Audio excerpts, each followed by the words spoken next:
Est-ce qu'on est sur moi? Oui.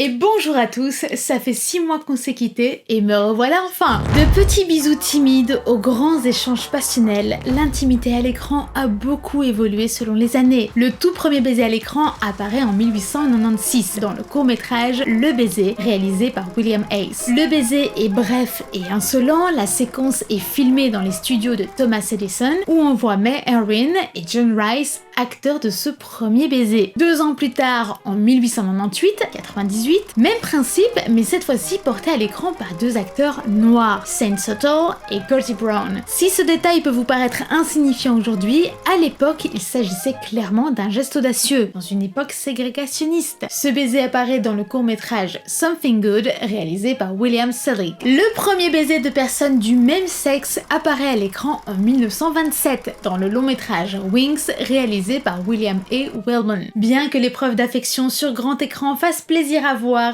elle ne plaise pas à tout le monde. Pire encore, on apprend que la débauche à l'écran existe elle aussi et en pire sur les plateaux de tournage. Alcool, sexe, drogue, prostituées, bref, le milieu du cinéma n'est clairement pas un milieu de valeur. Pour enfoncer le clou, un scandale éclate, l'acteur idolâtré des films muets, Roscoe Abercrombie, est accusé de viol sur une comédienne et en plus de l'avoir tuée. Bonne ambiance. Bien que l'homme soit acquitté, l'accusation a stoppé sa carrière et a remis une couche sur une colère républicaine conservatrice déjà bien présente dans le pays. C'en est trop pour les groupes religieux qui font pression et promettent de boycotter ces films un peu trop osés. La demande de censure est tellement forte qu'elle finit par trouver une réponse en la personne de William Hayes, avocat presbytère républicain, auteur du célèbre Code Hayes qui régira le monde du cinéma pendant près de 30 ans. Les règles sont simples. Il est désormais interdit de montrer à l'écran des bisous excessifs, enclins au plaisir amoureux, de la nudité ou encore des romances interraciales.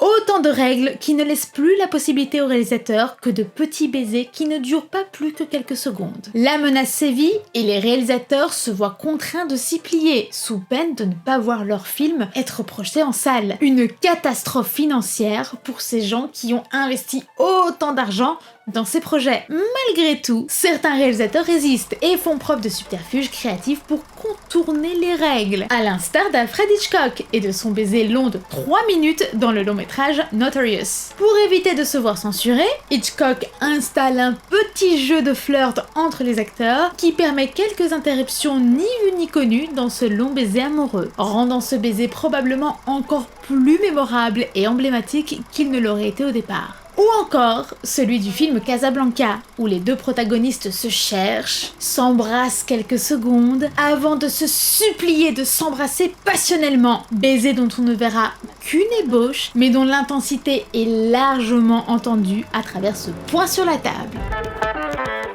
Dans les années 60, une nouvelle ère s'impose, le concept de l'amour libre. Les réalisateurs suivent le courant et respectent de moins en moins le code Hayes. C'est l'explosion des bisous au cinéma. Parfois même en insistant dessus, comme dans les James Bond, où on aime prendre les bisous sous tous ses angles. Le code Hayes sent bien qu'il perd en influence et se voit tout doucement remplacé par le système de classification encore présent aujourd'hui, même principe que chez nous. Une fois l'envolée prise, on ne s'arrête plus. Après autant d'années de censure, le cinéma fête le retour du bisou entre les années 70, 70 et 80. La comédie romantique à l'eau de rose est alors une priorité absolue. Oh God.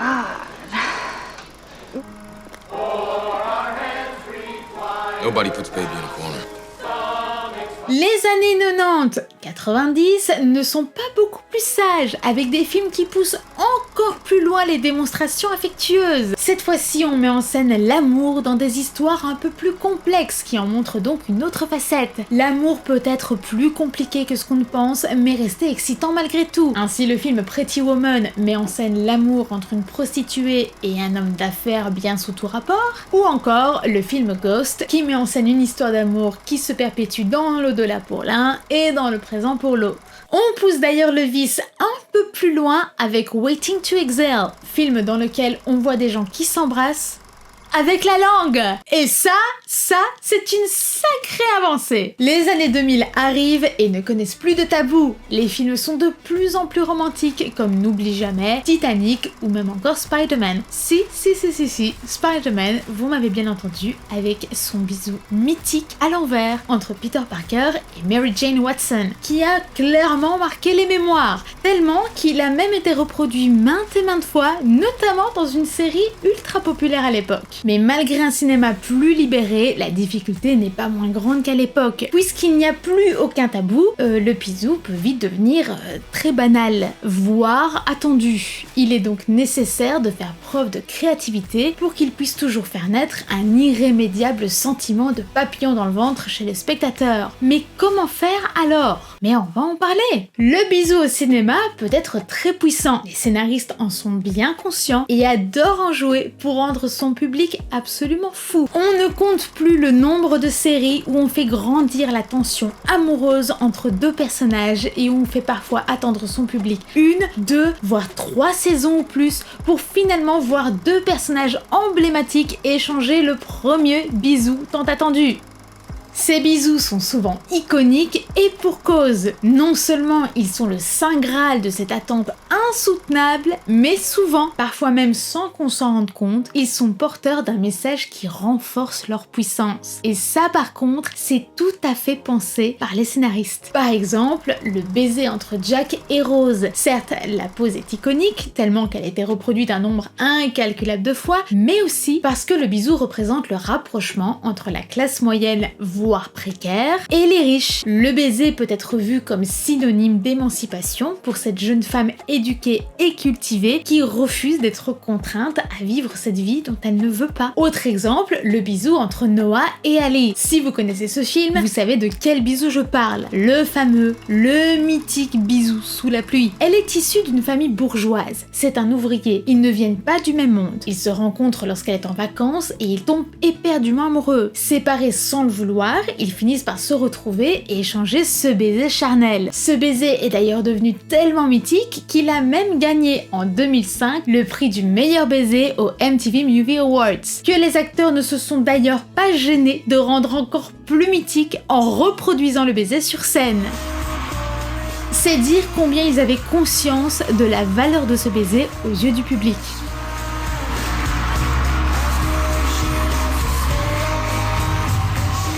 Dernier exemple, le baiser échangé entre Vivienne et Edward dans Pretty Woman. Probablement l'un des baisers les plus significatifs du cinéma puisqu'il exprime très clairement les sentiments des protagonistes. En déposant un baiser sur les lèvres de son client, eh bien Vivienne enfreint toutes les règles qui délimitent leur relation et brise donc la posture de prostituée client. Et la question qui intrigue souvent, c'est comment ça se passe quand on doit embrasser quelqu'un à l'écran. Si vous ne souhaitez pas découvrir les coulisses du bisou au cinéma et potentiellement en perdre leur magie, c'est le bon moment pour quitter cette vidéo. Promis, je ne vous en voudrais pas. En 1942, le magazine Life publiait un article intitulé How to Kiss Correctly. En français, comment embrasser correctement. L'article avait pour but de servir de guide de bisous aux acteurs. On n'embrasse donc pas comme ça, mais plutôt comme ça.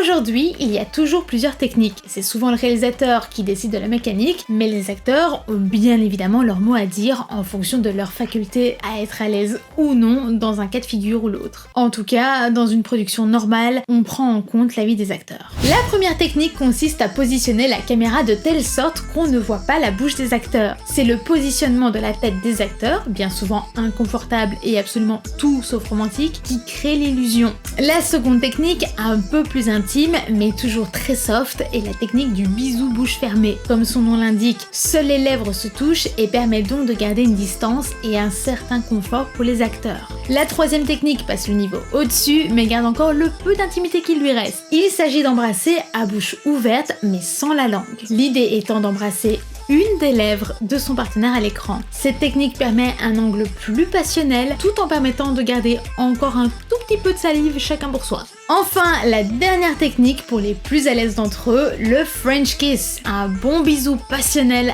avec la langue pour plus de réalisme. Bien évidemment, gardez en tête que ces moments d'intimité n'ont absolument rien de romantique, puisque ces acteurs sont entourés d'une dizaine de personnes au moins, qui leur expliquent comment se positionner et quelle intensité mettre dans leurs bisous. Bien sûr, il y a toujours des exceptions à la règle et des gens qui s'embrassent à l'écran et qui finissent ensemble dans la vraie vie. Avec les années et les courants de pensée qui ont évolué, notamment grâce au mouvement MeToo, les plateaux de tournage ont vu naître un métier hautement nécessaire, the Intimacy Coordinator, ou en français, le coordinateur d'intimité. Ce métier a pour but de protéger les acteurs sur l'une des valeurs les plus importantes au monde, le consentement. Le coordinateur d'intimité existe pour accompagner l'acteur dans des scènes jugées intimes et établit la communication entre l'acteur et le réalisateur à ce niveau. Il prend connaissance du scénario en amont et prend note des scènes où sa présence, au sens propre comme au figuré, peut ou doit être nécessaire. Il peut s'agir d'une scène d'un bisou, qu'il y ait contact ou non, d'une scène de relation sexuelle ou de n'importe quel autre type de scène qui ne comporte aucun acte d'intimité en soi, mais qui touche à l'intimité même psychologique d'un acteur. Le rôle du coordinateur d'intimité est donc de faire en sorte que le ou les acteurs se sentent en confiance et en sécurité. Il joue un rôle autant au niveau psychologique que scénaristique, puisqu'il assure la chorégraphie d'un bisou à l'écran, ou plus encore, il peut carrément modifier la scène s'il estime qu'un acteur ne se sent vraiment pas à l'aise de la faire. Ce métier, il existe depuis longtemps, mais peu de personnes, voire personne, ne connaissaient son existence. C'est l'actrice Emily Maid qui a permis de mettre la lumière dessus. Elle tournait la série The Deuce de la chaîne HBO, une série dont l'intrigue se déroule dans l'univers du porno. Vous l'imaginez donc bien qu'il y a un nombre conséquent de scènes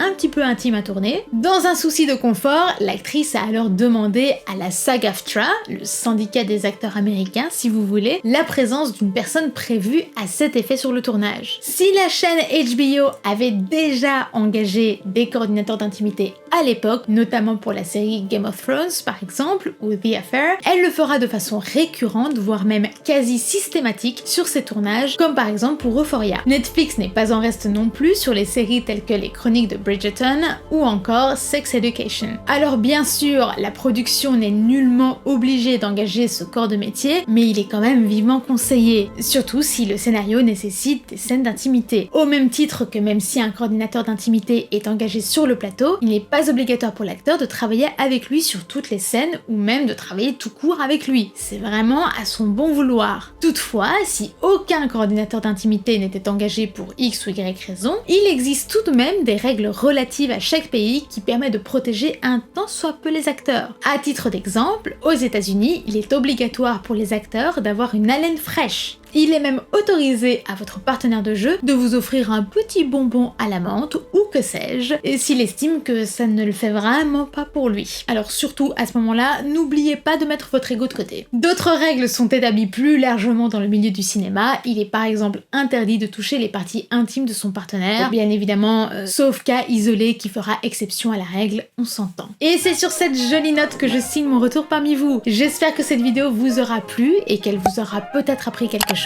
N'hésitez pas à me dire en commentaire si vous connaissiez l'existence des coordinateurs d'intimité au cinéma. Aussi, grâce à la team Instagram, je me suis lancée dans les saisons de Stranger Things et il est possible que je vous fasse une petite vidéo ou un petit secret de tournage très prochainement. N'hésitez pas à me dire en commentaire si ça vous intéresse. On se retrouve plus vite que la dernière fois sur cette chaîne, c'est promis. D'ici là, portez-vous bien, prenez soin de vous et de vos proches. À très vite. Allez, coupez.